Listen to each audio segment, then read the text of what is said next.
তিতাবৰৰ চকিয়ালত শ্ৰীমদ ভাগৱত পাঠ আৰু ব্যাখ্যা অনুষ্ঠানত কিশোৰ ব্যাখ্যাকাৰ প্ৰিয়দৰ্শন ডেকাৰ সুললিত কণ্ঠৰ কীৰ্তন আৰু ব্যাখ্যাই মুগ্ধ কৰিলে ভক্ত বৈষ্ণৱক। পশ্চিম তিতাবৰৰ চকিয়াল গাঁৱৰ নিবাসী তথা শ্ৰীমন্ত শংকৰদেৱ সংঘৰ তিতাবৰ জিলা শাখাৰ অন্তৰ্গত তিতাবৰ আঞ্চলিকৰ চকিয়াল প্ৰাথমিক শাখাৰ সংগী ধৰ্মপ্ৰাণা গীতাৰাণী শইকীয়া আই আৰু মলয় শইকীয়া, ৰূপক শইকীয়া, বৃন্দাবন শইকীয়া সহিতে পৰিয়ালবৰ্গৰ পৃষ্ঠপোষকতাত তথা আতিথ্যত সোমবাৰে নিজাগৃহৰ প্ৰাংগণত শ্ৰীমদ ভাগৱত পাঠ আৰু ব্যাখ্যা অনুষ্ঠান অনুষ্ঠিত হয়। পুৱামৰিয়নিৰ উত্তৰণ সাংস্কৃতিক গোষ্ঠীৰ শিল্পীৰ দ্বাৰা খোল প্ৰসংগ পৰিৱেশন আৰু নামাচাৰ্য ৰুবুল বৰাই আঠৰা নাম প্ৰসংগৰ পাছত সুললিত কণ্ঠৰে শ্ৰীমদ ভাগৱত পাঠ আৰু ব্যাখ্যা আগবঢ়াই মৰিগাঁৱৰ কিশোৰ ব্যাখ্যাকাৰ প্ৰিয়দৰ্শন ডেকাই। শ্ৰীমন্ত শংকৰদেৱ সংঘৰ প্ৰাক্তন মূলৰ সদস্য দেৱেশ্বৰ শইকীয়াই আঠৰা অনুষ্ঠানত বিয়লি তিতাবৰৰ প্ৰদীপ সন্দিকৈ কীৰ্তন কৰা শ্ৰীমদ ভাগৱতৰ ব্যাখ্যা আগবঢ়াই নাৰায়ণপুৰৰ ভাগৱত ব্যাখ্যাকাৰ তথা শাস্ত্ৰজ্ঞ জগত বনিয়াই। শ্ৰীমন্ত শংকৰদেৱ সংঘৰ প্ৰাক্তন পদাধিকাৰ ৰজনীকান্ত দত্ত, মূলৰ সদস্য বিজু কুমাৰ হাজৰিকা, তিতাবৰ জিলা শাখাৰ সভাপতি সুশীল গগৈ, প্ৰাক্তন সভাপতি প্ৰেম গোৱালা, মাধৱদেৱ বঁটাপ্ৰাপক ঘনকান্ত শইকীয়া, শৰণ সদস্য অজিত বৰা, টুৱাকান্ত বৰা, প্ৰাক্তন মূলৰ প্ৰচাৰক প্ৰদীপ কুৰ্মী, শিক্ষাবিদ ডক্টৰ বুধীন্দ্ৰনাথ শইকীয়া, সমাজকৰ্মী ৰতি বৰা, সাংবাদিক প্ৰসেনজিৎ ৰাজখোৱা, ব্ৰজেন ডেকাৰ উপৰিও সংঘৰ তিতাবৰ জিলা শাখা, বিভিন্ন আঞ্চলিক আৰু প্ৰাথমিক শাখাৰ বিষয়ববীয়াসহ বহু সংখ্যক ভকত বৈষ্ণৱে অংশগ্ৰহণ কৰে।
ৰকেটৰ দৰে প্ৰয়াণৰ পিছত 3টা লেয়াৰ ভেদ কৰি 14 ব্ৰহ্মাণ্ডৰ বাহিৰত নিৰ্মাণ কৰি থোৱা বৈকুণ্ঠত গৈ পেলাই অৱস্থান কৰিব পাৰিব। কিন্তু ভাগৱত নুশুনা জীৱ যিমান বিদ্যাৱন্ত, ধনৱন্ত, শ্ৰীমন্ত, সম্পদশালী নহওক কিংবা মলি কাপোৰত যেনেকৈ চাবোন চাৰ্ফ নিদিয়া পৰ্যন্ত মলি কাপোৰৰ পৰা মলি আঁতৰ নহয়, ঈশ্বৰৰ কথা নুশুনা পৰ্যন্ত যিমান ধনৱন্ত, বিদ্যাৱন্ত, শ্ৰীমন্ত নহওক কিংবা সেই জীৱ নিৰ্মল হ'ব নোৱাৰে।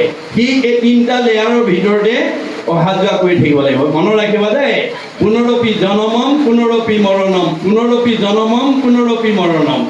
আমি য'তেই ভগৱানে পূৰ্ব পুণ্যৰ ফলত ৰাখক কিংবা আমি এনেকুৱা অনুষ্ঠানলৈ নিমন্ত্ৰণ পালে 10 বন কাটি কৰি আহিব, কাৰণ আজি ধনটো লগত লৈ যাব। আজি তাৰিখলৈকে যিমানবোৰ ধন ঘটিলোঁ, পকা ঘৰ বনালোঁ, গাড়ী মটৰ কিনিলোঁ, সম্পত্তি কিনিলোঁ, চব এৰি থৈ যাব লাগিব, সেইবোৰ নিব নোৱাৰে। যত ডেকা ধন শৰীৰৰ সৃজন, মৰিলে লগে নাযায়।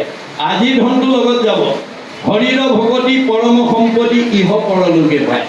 গতিকে আমাৰ পৰকালৰ ধন মাধৱৰ নাম, তাক লোৱা গলে বান্ধি ঐত এটিক্ষণে এৰা আলজাল পাছে মৰি বাঁহ কান্দি।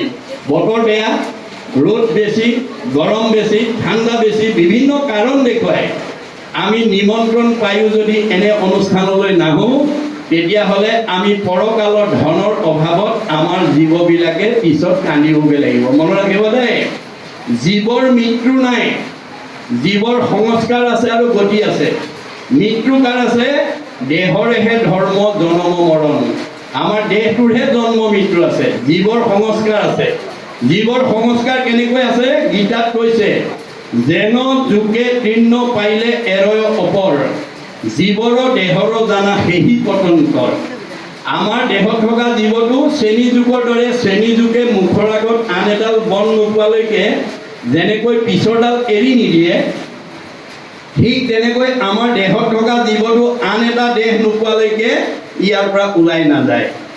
যেন নৱ বস্ত্ৰক পুৰুষে পিন্ধে আগ, পুৰাতন বস্ত্ৰ পাছে কৰে পৰিত্যাগ। আপুনি ফটা চোলা এটা পিন্ধি আছিলে, নতুন এটা অনাৰ লগে লগে পুৰণাটো পেলাই যেনেকৈ নতুনটো পিন্ধে, আমাৰ দেহত থকা জীৱটোৱে নতুন এটা দেহ পোৱাৰ লগে লগে পুৰণা দেহৰ পৰা ওলাই যাব। এতিয়া আপোনাৰ দেহত থকা জীৱটোক আপুনি ওপৰলৈ পঠিয়াব নে তললৈ পঠিয়াব, সেইটো আপোনাৰ ওপৰত নিৰ্ভৰ কৰিব। আজিৰ দৰে যদি ভাগৱত শুনিবলৈ আহে, আমাৰ জীৱ সংস্কাৰ হৈ যাব। সংস্কাৰী জীৱই জীয়াই থাকোঁতে শান্তি পাব, মৰিলে আমি গৰু কৰ্ম যত তাতো নানা বিধি আছে জানিলো মনত থেকে পিয়ায়ু কৃষ্ণ চৰিত্ৰ অমৃত শ্ৰৱণ মাত্ৰকে যেন হৌ কৃত কৃত্য। কি কৈছে যে স্বৰ্গ সুখ, স্বৰ্গত গ'লে যিমান সুখ পোৱা যায় তাতকৈ অধিক সুখ পোৱা যায় কিন্তু ভকতৰ সংগত। যিদৰে আটাইতকৈ শীতল হৈছে চন্দন, আৰু চন্দনতকৈ অধিক শীতল হৈছে চন্দ্ৰ, আৰু চন্দ্ৰতকৈ অধিক শীতল হৈছে ভকতৰ সংগ। সেয়েহে স্বৰ্গ সুখতকৈ অধিক সুখজনক হৈছে ভকতৰ সংগ। কোনমুনি কৈছে আটাইতকৈ ভকতৰ সংগই আটাইতকৈ শ্ৰেষ্ঠ। তাৰপিছত কৈছে যে আকাশে সঞ্চৰে ৰবি ৰথ যেন বায়ু, সূৰ্যৰ লগতে হৰৈ জগতৰে। আমি জানো যে সূৰ্যই এখন ৰথ লৈ ফুৰে, পূবৰ পৰা পশ্চিমলৈ এখন ৰথ লৈ যায়, আৰু সেই ৰথখনত তেখেতে সম্পূৰ্ণ জীৱ জগতৰ আয়ুস হৰণ কৰি লৈ যায় বুলি প্ৰকাশ কৰিছে। আৰু তেনেস্থলত যদি আমি একক্ষণ মাত্ৰকো যদি কৃষ্ণ কথা পাতিবলৈ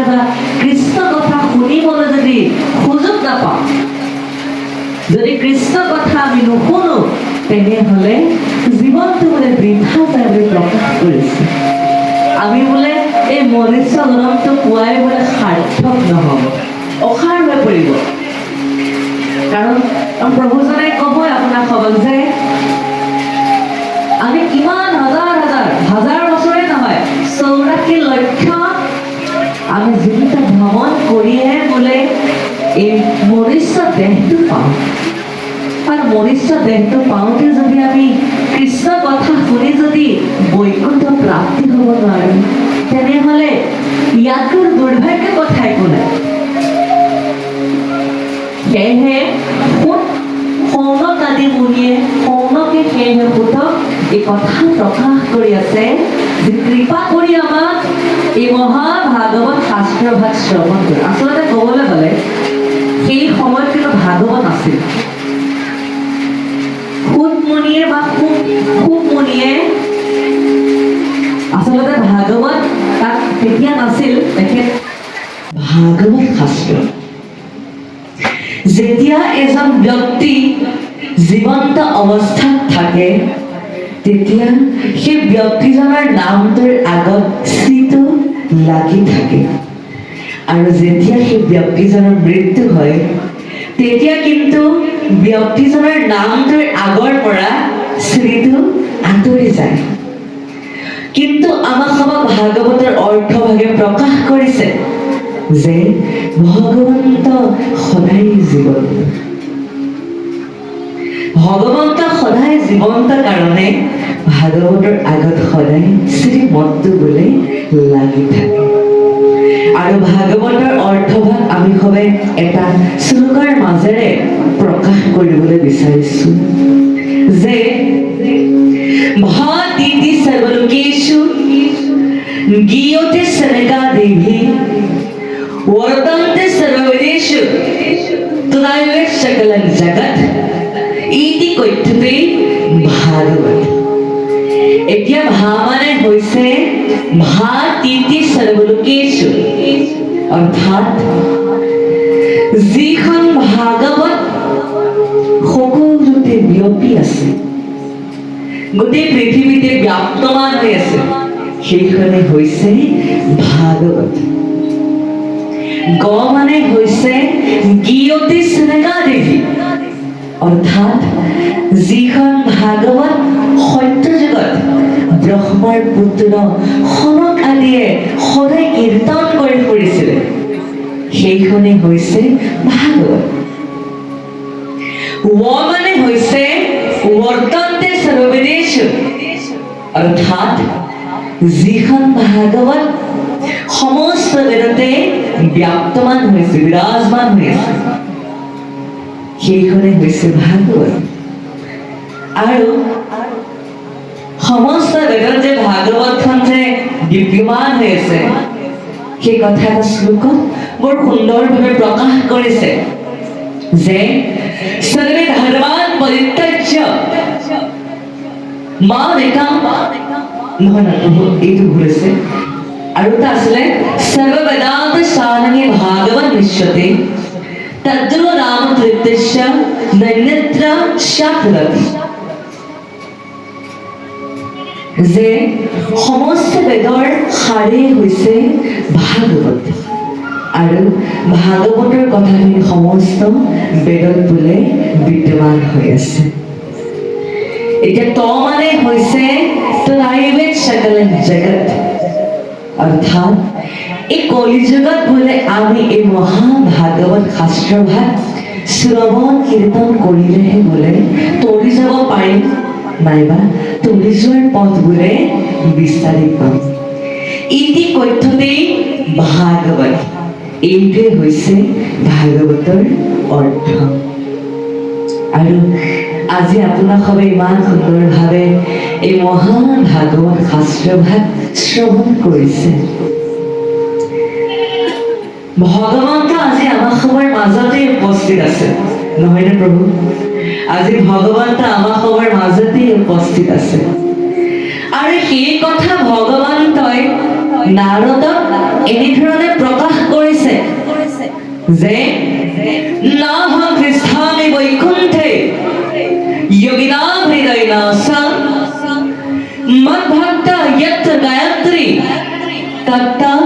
স্বামী নাৰদ কি কৈছে যে নাৰদ বিষ্ণু আচন্ত কৈ বৈকুণ্ঠত মই নাথাকোঁলৈ যোগীৰ হিয়া এৰি সমুদায় মই থাকো ভকতৰ কীৰ্তন কোচাই কি কৈছে যে হে নাৰদ মোৰে ভকতে যেতিয়া মোৰে গুণান কীৰ্তন কৰি থাকে সেই সময়ত মই বৈকুণ্ঠ ৰৈ থাকিব নোৱাৰো আনকি যোগীৰ হিয়াত মই বন্দী হৈ থাকিব নোৱাৰো সাক্ষাতে মই সেই সকল ভকতৰ মাজত উপস্থিত হওঁ আৰু বা নামঘোষাৰ উপদেশৰ প্ৰথম পদফাঁকিত প্ৰকাশ পাইছে নহয় প্ৰভুজী যে একান্ত ভকত হবে নিৰ্গুণ কৃষ্ণৰ গুণ লয় হবে বসিয়া যথা বৈকুণ্ঠত পৰিহৰি যোগীৰ হৃদয় এৰি থাকা হৰি সাক্ষাৎ তথা এতিয়া ভগৱন্ত কি স্থানত উপস্থিত থাকে যি স্থানত ভকতে ভগৱন্তৰ গুণানে কীৰ্তন কৰি থাকে আৰু সেই স্থানখন নিৰ্গুণ হ'ব লাগিব শান্ত হ'ব লাগিব সেই স্থানতহে বোলে ভগৱন্ত উপস্থিত থাকে যদি সেই স্থানত সমস্ত যদি কথা পাতি থাকে তেনেহ'লে ভগৱন্ত তেনে স্থানত প্ৰৱেশ নকৰে কাৰণ সেই স্থানত ভকতে গুণানুকীৰ্তন কৰিব নোৱাৰে সেয়ে নিৰ্গুণ স্থানতহে ভকত হ'বলৈ গুণানুকীৰ্তন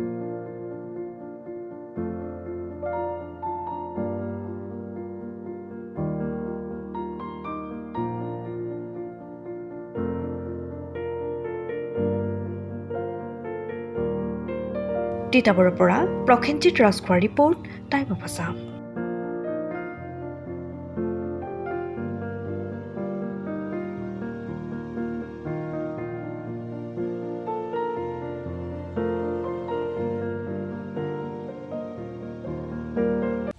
সময়ৰ খবৰ সময়ত পাবলৈ ফ'ল' কৰক টাইম অফ আছাম।